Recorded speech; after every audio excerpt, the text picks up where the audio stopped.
En esta oportunidad tenemos el lujo de presentar al señor Mario Golubov. Él es escritor, abogado y docente universitario, profesor titular extraordinario de literatura argentina en la Universidad Nacional de La Plata. Ha escrito y publicado diversos ensayos, libros de poesía y novelas sobre Borges y Julio Cortázar, entre otros. Además, escribió relatos y diversos ensayos sobre política de la cultura, literatura y escritores europeos y latinoamericanos. Recibió numerosos premios y distinciones nacionales e internacionales por sus contribuciones, aportes y reflexiones en el campo cultural.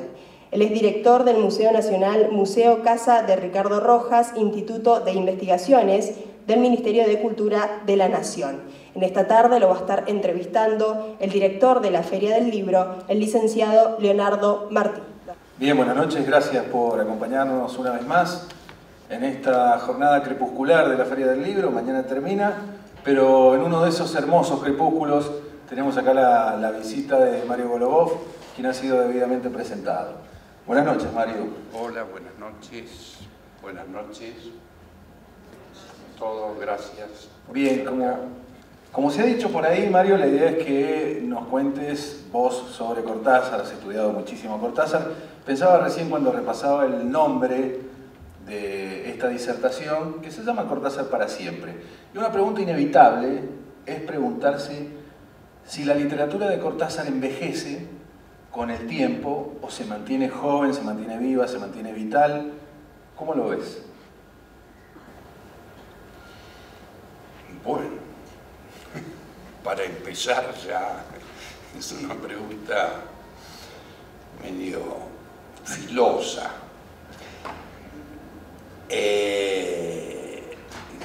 ¿Qué poder decir de esto? La buena literatura no envejece nunca. Si un texto envejece, es un mal texto, de cualquiera. Así que los textos que siguen estando presentes en la historia, diría, de la literatura, o en la historia de la vida, al menos la nuestra, son textos justamente que pasan a través del tiempo, sin que el tiempo los toque, al contrario, que son siempre actuales.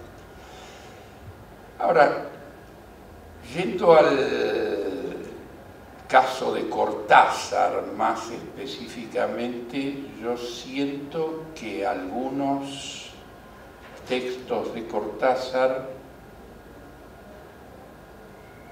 más que pasar, digamos, a través del tiempo, han ido rejuveneciendo, o diría reactualizándose, porque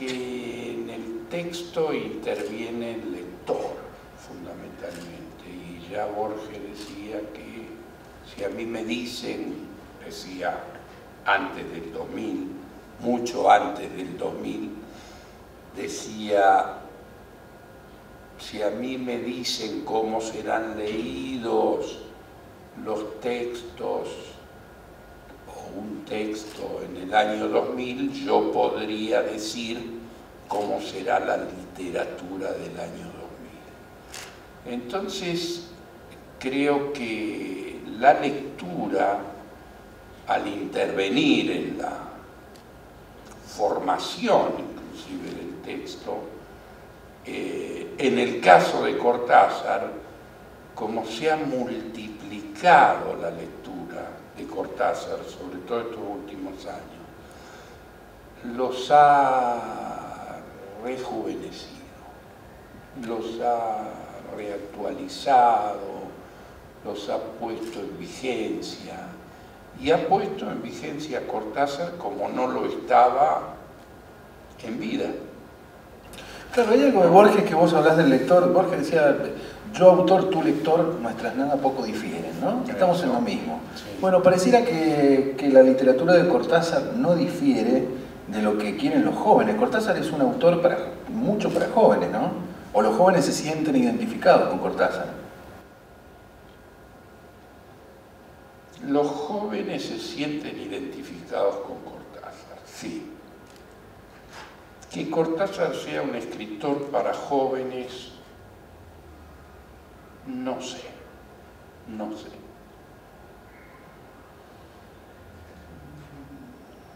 Pega en los jóvenes y es una cosa que yo me planteo desde hace mucho, inclusive al final de la biografía que publiqué por primera vez en el 98, o sea, ya hace algunos años, yo digo esto, ¿no? Que estoy enseñando, cosa que es de actualidad, sigo enseñando en diversos lugares, ante un público en diversos lugares del mundo, de la Argentina y en España, en Francia, en Italia, o por ahí dando alguna charla, en Cuba, en México. Y he notado un fenómeno muy extraño, porque como además enseño otros autores latinoamericanos de gran calidad, o por lo menos que a mí me parecen de gran calidad, por eso los elijo para los programas, Rulfo, Roabastos, Arguedas, Onetti, que son mis escritores de paso, digo, latinoamericanos preferidos en narrativa, Borges, claro. Y noto que el público universitario, juvenil, de una media de 20, 22, 24 años, a todos estos escritores los admira, los respeta, se identifica más o menos con ellos o con su escritura. En fin, los aprecia y los estudia con aprecio, mientras que con Cortázar, hasta hoy, además de todo eso, se engancha, cosa que yo no he visto que suceda con los otros. Digamos, se enganchan con alguna manía de Cortázar, con algunos chistes, con algunos tics, con algunas señales, guiñadas de ojo al lector, propuestas, aventuras. Y yo, hasta el día de hoy, no sé por qué. Es decir, no sé qué es lo que pasa para que se produzca ese fenómeno. Tengo alguna explicación para mí, no pretendo que sea para ustedes ni para otros, que es un poco, yo digo, espiritista, porque le asigno propiedades de energía que transmite, digamos, veo una transmisión de la energía que no es ni siquiera la energía vital, porque Cortázar ya hace 30 años que se murió.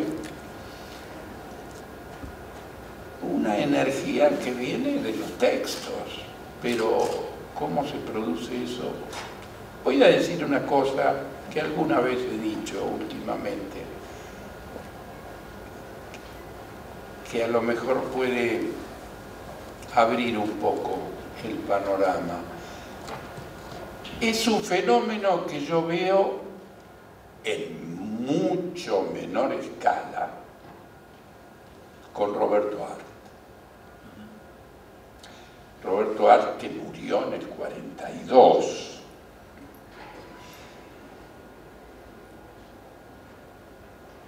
O sea que ni ni siquiera es un contemporáneo de nosotros, como en alguna medida lo fue Cortázar, ni por la problemática social, ni política, en fin, no tenemos. Y sin embargo, noto que los jóvenes se enganchan un poco con arte, no en la medida en que se enganchan con Cortázar. Bueno, yendo a las explicaciones textuales, tal vez mañana, cuando hable de los cuentos específicamente, yo pueda develar para mí y para ustedes este misterio, un poco, develar un poco este misterio. Pero no sé de dónde viene. Viene de algunas pasiones comunes. La música, el boxeo, la política, la droga, Ciertos estados de bohemia, ¿no? la aventura, el surrealismo vivido física y espiritualmente, el surrealismo que él heredó, pero al cual se ascribió bastante en los textos y en su aventura vital, ¿no? Y bueno, y de otras regiones que ustedes podrán explorar por ahí mejor que yo. Hay, dentro de la literatura de Cortázar, hay como pequeños indicios de ciertas búsquedas distintas. Hay un Cortázar, vos lo dijiste, eminentemente más lúdico, hay un Cortázar mucho más político, hay un Cortázar decididamente metafísico. ¿Cuál es el que a vos en lo personal te parece el más interesante? Digo, si es que uno pudiera diseccionar a un autor, ya sé que esto es prácticamente imposible, pero hay como cuentos que van más para un lado, más para el otro. ¿Cuál es el que a vos en lo personal te gusta más?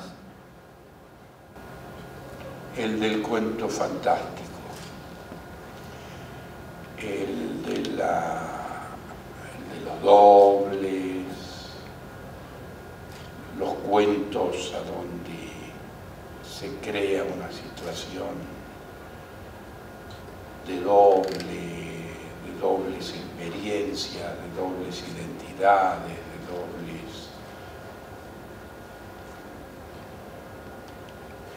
de dobles vidas,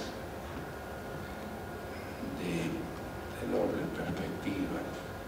Bueno, es cierto esto que hay muchos Cortázar, pero en uno, ¿no? Y que es para mí el que preside todo, que es el Cortázar literario, el tipo que desde chiquito leyó, hasta el punto que hubo un médico que le aconsejó a la madre que no leyera tanto porque se le iba a morir. Esto me lo dice su hermana en una entrevista que yo le hago cuando estoy haciendo la biografía. Al que la madre ya le leía, no sé si no en francés, porque es importante apuntar hacia ahí para ver después la literatura de Cortázar y su preocupación por la lengua. El Cortázar poeta, diría, en un sentido amplio, no el que escribe versos. El Cortázar que se siente un poeta de la creación estética y literaria, ¿no? Entonces, cuando uno dice, bueno, sí, hay Hay textos políticos, hay textos... Yo creo que su preocupación era fundamentalmente el armado del texto y la lengua. Y el motivo que fuera político, doméstico, fantástico, etc., es algo que está en un segundo plano, me parece. Si bien él se sirve muy bien, y yo creo que esa es una de las grandes innovaciones de Cortázar en la literatura, sobre todo en la literatura fantástica, que se sirva muy bien del mundo cotidiano, de los contextos políticos, sociales, del mundo de América Latina, de Argentina, desde los primeros cuentos. Pero eso lo voy a ver mañana más en detalle. Hay un momento, por ejemplo, donde todo eso, esa coyuntura, esa realidad, aparece, me parece a mí, más ostensible, que es, por ejemplo, en el libro de Manuel, donde ya ahí sí hay recortes directos de la realidad, ¿no? Hay fragmentos de noticias que publicaban los medios. Eso empieza a formar parte de lo que le pasa a los personajes. Esto, bueno, diría, me lleva a una crítica, porque yo soy el biógrafo de Cortázar, no soy un adorador de Cortázar. Hay muchas cosas que yo le critico como escritor. Tengo mi derecho, puedo equivocarme, por supuesto, pero esto va unido a una, yo diría, va unido a una virtud y un defecto que yo veo en Cortázar, digamos, que van unidas. La virtud de Cortázar a lo largo de toda su vida es una virtud que yo no veo en tantísimos otros escritores y artistas, que es la de ser un perseguidor de nuevas formas, de nuevas expresiones, de nuevos motivos, de nuevos horizontes, permanentemente. Y es una gran virtud esta, porque cuando los artistas y los escritores han encontrado la llave del éxito comercial, publicitario, de público y de prestigio, la han repetido. Han repetido la fórmula hasta el cansancio, hasta hacer, bueno, una copia retórica de lo primero. Bueno, si después me fuerzan, daré algunos nombres, pero no vienen, como decían mis tías, no hay que dar nombres.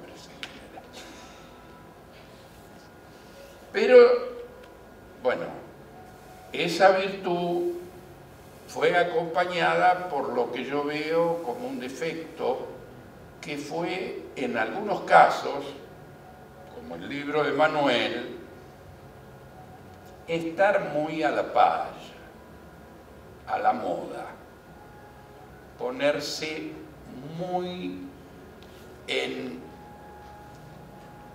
dirección del...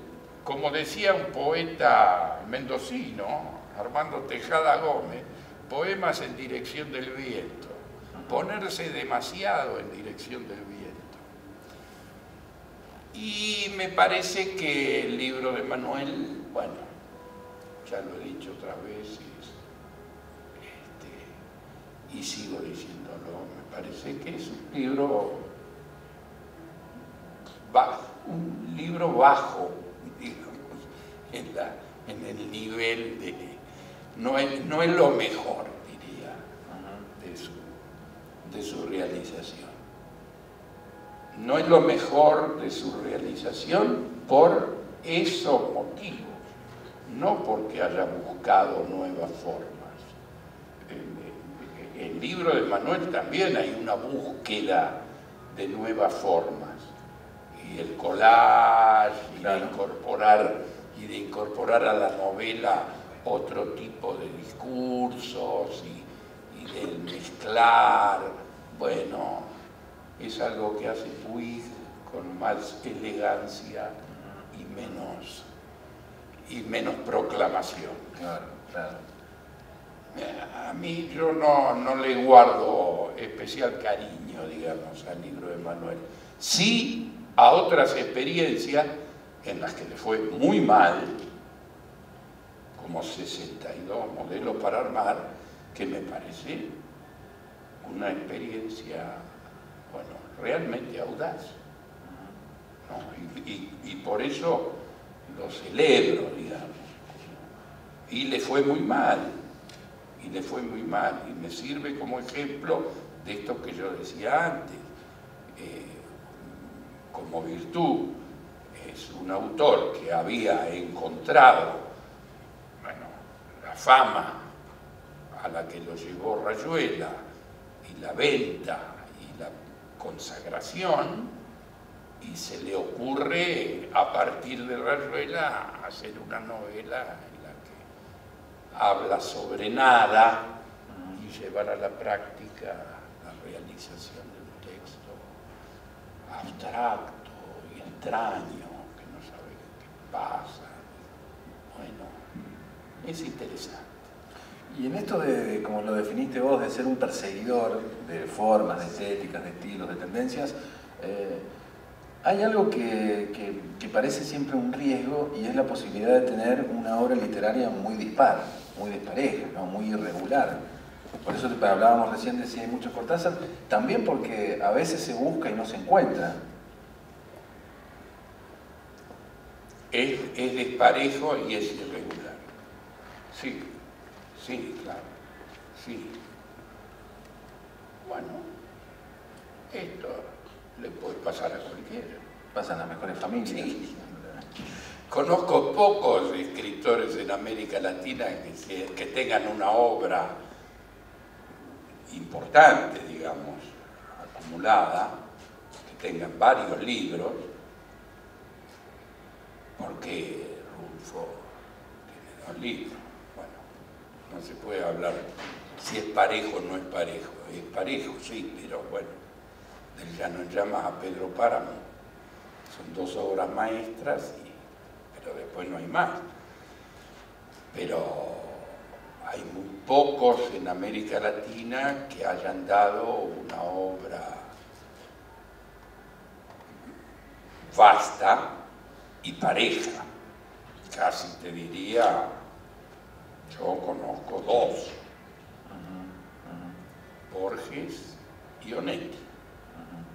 Onetti es alguien de quien no puede decirse, bueno, esto es malo. No hay nada malo en Onetti. Y quizá tampoco haya, bueno, grandes cumbres, aunque yo creo que las hay, pero bueno, se ve que no le fue en ese sentido tan bien como a García Márquez o a Vargas Llosa. Pero el resto son todos serruchos. Así que, bueno, es algo que pasa. Hablaba recién sí. Pero si hablamos de los puntos altos, Cortázar tiene muchos puntos altos. Y adelantándome también a lo que voy a decir mañana, si es que lo digo mañana, si me acuerdo, pero ya lo digo hoy, conozco pocos cuentistas en el mundo que tengan hoy en día 20 cuentos que puedan estar en las mejores antologías del cuento universal. Y me parece que Cortázar los tiene. Así que no es poco. No, claro, claro. No es poco. Hablaba recién de Cortázar en tanto autor latinoamericano. A Cortázar le molestaba mucho que se definiera el boom con ese mismo término, ¿no? O boom, una palabra extranjera para denominar algo que es latinoamericano. ¿Vos crees que la aparición de Cortázar como una de las grandes figuras del boom lo condicionó, le ayudó, fue una carga para después, para lo que tuvo que producir después? No. No.